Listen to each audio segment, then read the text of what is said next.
Goeiemiddag,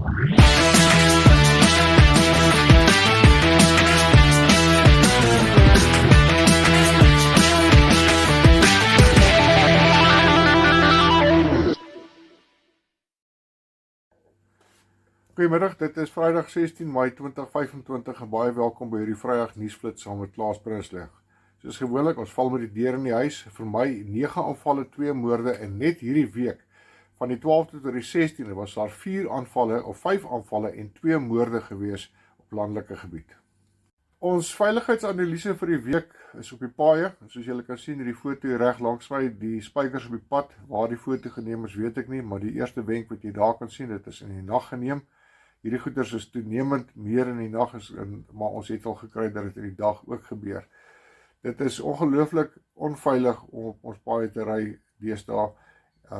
Die volgende week wat ek vir jou wil gee, wag maar tot eerste lig voordat jy ry, en dan as jy sien daar is relatief baie karre op die pad, of die pad is lekker besig, dan is dit ook relatief veiliger. En dan natuurlik, as jy op 'n lang pad ry, op 'n snelweg ry, en jy kan ten minste so 3 na 5 km vooruit sien om te sien of enige aktiwiteit is, of daar voertuie afgetrek staan, dan weet jy ten minste daai 5 km om mee te werk. Ek gaan vir julle 'n paar van die flitspunte deel. Die N4 Oos, dit is nou die Witbank snelweg tussen Pretoria en Witbank, tussen Solomon Mohlanga en Watermeyer, op die N4 Oos by die Donkerhoek afrit, die N4 Oos tussen Bronkhorstspruit en Balmoral. Balmoral is so halfpad tussen Bronkhorstspruit en Witbank. Ek is eerlik verbaas dat die res van daardie pad tot in Witbank nie ook gemerk is nie, omdat daar ongelooflik baie ontwikkeling van plakkerskampe in daai area is. Dan die N4 Wes tussen R80 Mopelpaan en die Brits afritte, die N1 en N4 Oos wisselaar, en ek glo dit is die proefplaas wisselaar, daar naby die WNR, op die R21 tussen Nelmypees en Olifantsfontein afritte, en dan op die R562 Olifantsfontein, dit is waar die plek wat hulle daar spesifiek van praat is, waar Olifantsfontein weg oor die N1 noord of suid gaan. Hulle het al baie keer klippe gegooi daar van bo af, maar dit is 'n bietjie stiller daar, aangesien die metropolisie besig is om oogie daar te hou. Op die N17 tussen Rondebolt en Heidelbergpad, en dan die N12 tussen Potch en Klerksdorp, die N12 snelweg by Merridalebrug, en dan die N3 tussen Leondale en Berry-Marais afritte. Wees asseblief veilig as jy op die paaie is. Kyk, doen jou navorsing, doen jou roetebeplanning, ry eerder as jy kan die vorige dag, voordat jy vroeg in die oggend moet ry en jy raak in die moeilikheid kom. Dan was daar hierdie week 'n gesamentlike sessie tussen die portfolio komitees vir polisie en landbou. Die inderdaad sekere aanbevelings uitgekom. Die DA het aanbeveel dat daar beter samewerking tussen die polisie en privaat veiligheidsinisiatiewe soos plaaswagte moet wees. Nou, as ons kyk na wat hulle hier sê, privaat veiligheidsinisiatiewe, dan glo ek sluit dit privaat veiligheidsfirmas ook in, maar dit maak nie vir my sin, dit is my so 'n bietjie asof daar nie 'n balans is nie, want dan wil die privaat firmas wil hulle inkort in terme van die wapens wat beskikbaar moet wees. Dan die stigting van die spesiale eenheid vir landelike veiligheid binne in die SAPD, wat ek persoonlik dink nie gaan werk nie. Ons het die mees effektiewe stelsel daar in plek gehad, en dit is ongelukkig die commando stelsel wat in 2006 ontbind is. Dan vra hulle ook verbeterde misdaadintelligensie op die platteland. Of dit gaan gebeur, weet ek nie. Beter toegeruste polisiekantore in landelike gebiede, en dan gerigte optrede teenoor veediefstalsyndikaate. Hulle sê voorts plaaswagte met spesifieke mandate ontvang om unieke uitdagings soos plaasvalle en moorde en veediefstal te kan hanteer.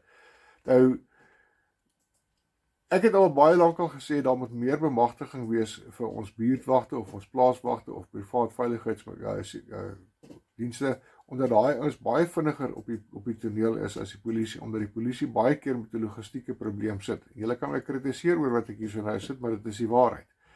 En dan het hulle ook voortgesê dat daar dringend iets gedoen moet word, aangesien dat die voedselsekuriteit van die land bedreig, en dan kom dit ook by die hartseer en die bitterheid van die families wat mense verloor tydens plaasaanvalle en of plaasmoorde. Hierdie week was Nampo met al die mooi goeders wat baie geld kos en al die expos daar rondom, en Dan natuurlik die week is op 'n gepaste wyse geopen deur die onthulling van die name van 26 boere, werkers en plaasinwoners wat op die tydperk 1 Maart 2024 en 28 Februarie 2025 hulle lewens op plase verloor het. Ek het agtergekom in die aande van Nampo dat daar 'n baie negatiewe konnotasie onder mense is. Die redes wat aan my genoem is, gaan ek nie verduidelik of gaan ek nie hierso noem nie, want ek wil nie in 'n debat betrokke raak oor Nampo nie. Maar ek het ook dan gehoor dat Ramaphosa het ook 'n draai gemaak by Nampo, en dit wys dat hy is nie onbewus van die straf wat ons boere op plase verduur en die moorde wat daar geskied op landelike gebied nie. Ek het net voordat ek hier kom sit het ek met Fossie gepraat. Hy sê hy is woes in die gang, hy is besig om drade reg te maak, plate te vervang wat losgeskeur is, hy is besig om die woonstel reg te kry.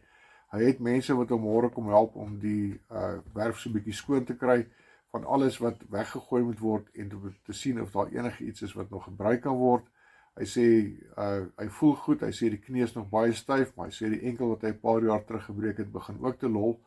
Hy het sy voertuig terug, hy is baie besig, hy sê dit is vir hom om aan die gang te bly is vir hom die belangrikste, en hy gaan vorentoe. Hy is besig om terug te beklei en hy gaan nie hierdie gebeurtenis in sy pad laat staan nie.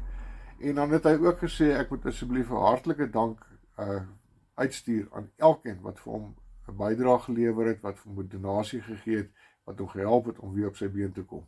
Dankie vir elkeen van julle, en dit is 'n riem onder die hart om te sien hoe ons een man kan help om weer te kan regop staan. Dankie vir julle.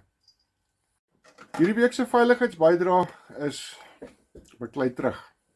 Nou, ek kan vir julle ten minste 6 gevalle gaan wys in die laaste jaar en 'n half, waar mense onder druk was en hulle het net besluit ek gaan nie dat jy my onderkry nie. Hulle het begin terugbeklei. Die laaste geval was in Nelspruit gewees waar daai ou tannie, sy 70, een van hulle het daar, of albei van hulle het daar probeer beetpak, sy het terugbeklei, sy het gebyt, geskop en geslaan. As sy sê hulle was blykbaar nie verskriklik groot gebou nie, was skralerig gewees. Dit was bietjie in haar voordeel gewees. Maar as jy in 'n handgeveg betrokke raak, ek sê nie probeer 'n pistool afkeer nie, maar as jy in 'n handgeveg betrokke raak, beklei terug. As jy met 'n panga aangeval word, probeer onder daai panga inklim en gooi hom om en maak hom dood met sy eie panga. Maak seker dat jy leef, dat jy later die vrae antwoord, as wat jy daar dood lê en jy het nie meer 'n kans nie. Die vervolging of die vonnisse vir plaasmoorde in Suid-Afrika is onder 10%. Nou, daar is iemand in Suid-Afrika wat bereid is om 'n dokumentêr te doen oor die sloerende sake. So as daar een van jou geliefdes is wat oorlede is in 'n plaasmoord en daai saak sloer en daar's nog nie 'n vonnis op daai saak nie, laat weet my asseblief dat ek met jou in kontak kan kom. Julle kan op die vorige skyfie en julle sien baie mense kry my nommer uiteindelik en hulle kontak my wel. So kontak my dat ek kan kyk of ons jou in kontak kan bring met hierdie persoon. Sy is van Fort Lauderdale af in Amerika en sy is bereid om 'n dokumentêr te doen om die woord uit te kry oor die swak diens of die swak reaksie wat ons polisie lewer op plaasmoorde en plaasaanvalle. Die enigste datum wat ek het vir die afsienbare toekoms is die een van die Witkruismonument is 'n program later van die jaar, die skoonmaak in Augustus en dan die kruisplanting die 3de en 4de Oktober. As jy belangstel om te help of jy is naby in Pietersburg of jy wil meer besonderhede hê, skakel gerus vir Kobus de Lange, sy nommer is hier op die skerm. As jy dalk wil gaan skoonmaak, dit is harde werk, maar dit is absoluut die moeite werd. Of as jy die kruisplanting wil bywoon, jy is meer as welkom. Die datum is daarso, as jy wil besonderhede oor wat jy moet saambring, of waar slaapplekke beskikbaar is in die omgewing, skakel gerus vir Kobus de Lange, en hy behoort vir jou te kan help. As jy hom nie onmiddellik in die hande kry nie, moenie moed opgee nie, stuur vir hom 'n stemnota, met jou naam, besonderhede en hoekom jy hom skakel, sodat hy later as hy kans het, dat hy kan terugkom na jou toe. Dan die ander ding wat ek wil opbring, as jy kyk na hierdie Witkruise, boere wat vermoor is, jy kyk na wat rondom ons aan die gang is oomblik in ons land, as jy kyk wat in die wêreld aan die gang is, jy kyk wat alles na ons kant toe gegooi word, hoe daar gediskrimineer word teen ons wit mense, dis alles deel van 'n geestelike beweging, geestelike oorlog teen ons wit mense. Dit is 'n oorlog wat al eeue lank duur en wat nie gaan ophou voordat ons Hemelse Vader, Jesus Christus, op die wolke verskyn nie. Daar word 'n vooruitmoedigingsdag beplan. Wat die datum is en die besonderhede daarvan weet ek nie, maar sodra ek enigiets weet, sal ek hier op hierdie kanaal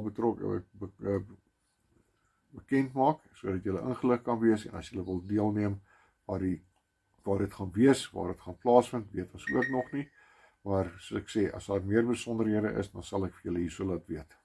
Goeie vriend van my daar in Pole, Wojciech Rogala, het 'n boek geskryf oor plaasmoorde en plaasaanvalle wat so maand en 'n half terug op die rakke verskyn het, en hy is gevra om verder navorsing te doen of verder artikels te skryf deur een dagblad. Een joernalis het vir hom gevra, hy moet vir ons vra, hoekom sê jy, is jy boer of Afrikaner?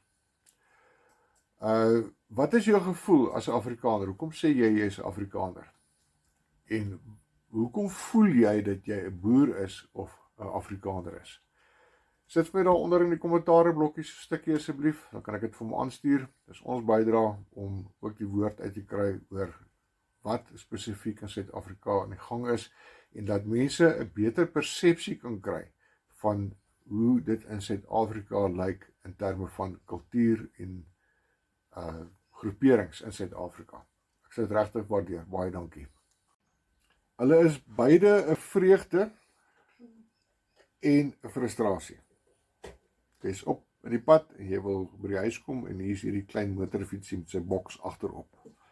Maar as iemand se aandete wat daarin is, of jy sit by die huis en jy hoor, hier stop 'n motorfietsie alweer by die bure, en dit is 8 uur in die oggend, dan maak daardie mense nie ontbyt nie. Wat nou gebeur het, is Johannesburg Metropolisie het hierdie klomp aangekeer en klomp van hierdie motorfietsies opgelaai, want nie almal van hulle was regtig gemagtig om op die pad te wees nie. Hier is 'n insend.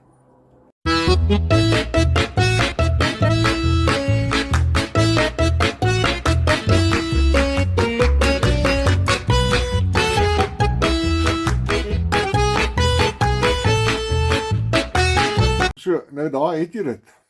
As jy uit rookgoed uit geraak, het 'n keuse. Binne 60 minute deur Checkers of ASAP saam met Pick n Pay. Mooi week vir julle, wees asseblief veilig. Die winter is besig om te kom. Hou jouself warm, hou jouself veilig. Die temperature fluktueer verskriklik. Julle sien ek sit met 'n baadjie, maar oor die naweek is dit alweer 23, 24 hier in Johannesburg. So kyk na jouself en hou jouself veilig, hou jouself gesond. Geniet julle naweek. Geseënde dag vir julle en mag die Vader met julle wees. Hierdie Vrydagmiddag nuusflits is vir julle gebring deur Eysterberg, Veiligheid, Statistiek, Inligting.